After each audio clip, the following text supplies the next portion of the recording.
Anita. I'm studying in 8th. I'm going to explain about sound. What is sound? Sound is a form of energy which makes us to hear. What is the source of sound? Sound is the disturbance created in the matter, solids, liquids, gases. How is sound travel? Sound travels in the form of waves. We have two types of waves: longitudinal waves, transverse waves. Longitudinal waves in form of compression, rarefaction.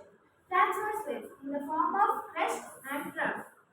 Sound instruments: string instrument, wind instruments,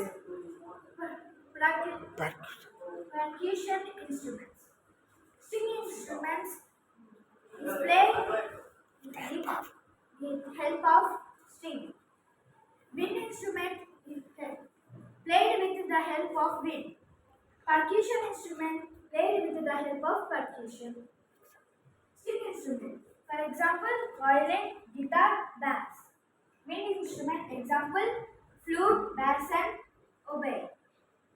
Percussion instrument, example, drum, bass drum, drum kit.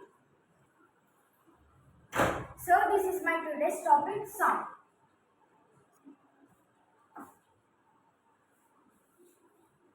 Thank you everyone.